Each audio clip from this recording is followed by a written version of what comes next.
কিছু রান্না থাকে যা প্রিয় মানুষদের খাইয়ে মন খুশি করা যায়, আর স্বাদও হয় অপূর্ব। নমস্কার বন্ধুরা, আমি শম্পা রান্নাবান্নাতে আপনাদের সবাইকে স্বাগতম। আজকে শেয়ার করব কাতলা মাছের একেবারে অন্যরকম নতুনত্ব একটা রেসিপি। রোজকার চেনা কাতলা মাছকে একটু অন্যভাবে রান্না করলে যে কতটা সুন্দর স্বাদ পাওয়া যায়, আজকের রেসিপিটা তারই একটা উদাহরণ।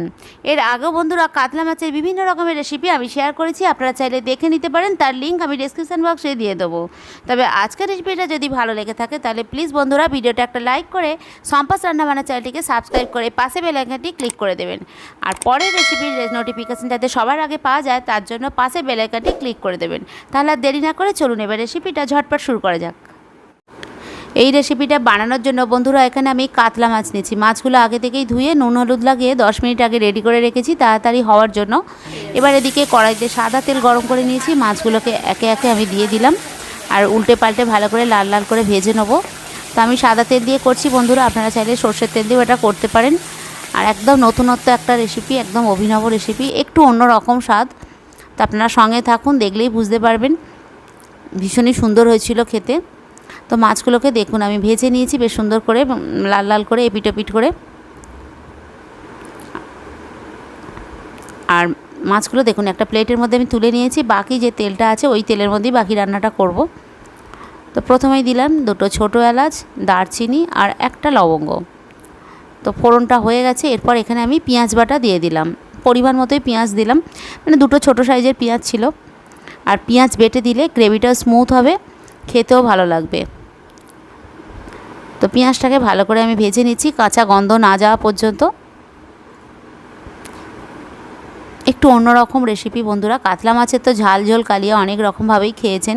দেখুন এখানে একটা বাটির মধ্যে কাশ্মীরি লঙ্কার গুঁড়ো, হলুদ গুঁড়ো, আর তার মধ্যে আদা বাটা, অর্ধেক টমেটো বাটা আর কাঁচা লঙ্কা বাটা, 2টো কাঁচা লঙ্কা, সব কিছু একসাথে আমি মিক্স করে রেখে দিয়েছি।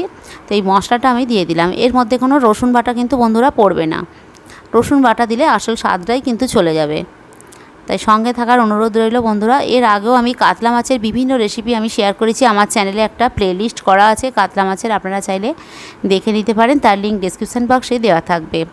এবার এখানে দিলাম আমন্ড বাটার।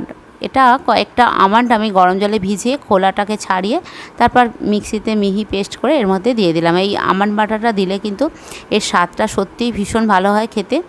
তা আপনারা বাড়িতে বানিয়ে খেয়ে দেখবেন, না খেলে বুঝবেন না এর স্বাদটা কতটা ভালো হয়েছিল। তো যাই হোক, এখন এর মধ্যে আমি নুন দিয়ে দিলাম পরিমাণ মতো। নুনটা দিয়ে ভালো করে মিক্স করে নিলাম।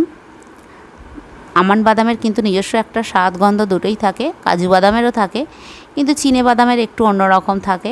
যাই হোক, জল দিয়ে দিলাম গ্রেভিটার মধ্যে। আর এটা একটু বেশ মাখো মাখোই ভালো লাগে, বেশি ঝোল ঝোল ভালো লাগবে না। তো এবার ভেজে রাখা মাছগুলো দিয়ে দিলাম, দিয়ে মাছগুলো দিয়ে ভালো করে একটু ফুটিয়ে নেবো। আর গ্রেভিটা ফুটতে ফুটতে একটু ঘন হয়ে যাবে, বেশ মাখো মাখো হলে খেতে ভালো লাগবে। অন্যান্য রেসিপিতে যেমন ঝোল ঝোল ভালো লাগে, কিন্তু এই আমন্ড বাদামে এটা একটু টেনেও যাবে, তাই একটু ফুটতেও দিয়েছি। দেখুন বেশ টকবক করে ফুটছে, ফুটতে ফুটতে গ্রেভিটাও কিন্তু বেশ অনেকটা কমে গেছে, আপনারা দেখতেই পাচ্ছেন। খেতে দুর্দান্ত হয়েছিল বন্ধুরা। এটা ভাত, রুটি, পরোটা সবার সাথে এটা আপনারা সার্ভ করতে পারেন। এবার একটু ধনেপাতা কুচি দিয়ে দিলাম, আর এবার গ্যাসটাকেও অফ করে দিলাম। রান্নাটা আমার একদম রেডি, এবার আমি এটা নামিয়ে নেব। রেসিপিটা কেমন লাগলো বন্ধুরা আপনারা কমেন্টের মাধ্যমে জানাবেন। আর রেসিপিটা যদি ভালো লেগে থাকে তাহলে ভিডিওটা একটা লাইক করে চ্যানেলটি সাবস্ক্রাইব করার জন্য অনুরোধ রইল। আজ এই পর্যন্তই, দেখা হচ্ছে আরেকটি নতুন রেসিপি নিয়ে। আপনারা ভালো থাকুন, সুস্থ থাকুন আর দেখতে থাকুন সম্পাস রান্নাবান্না। নমস্কার।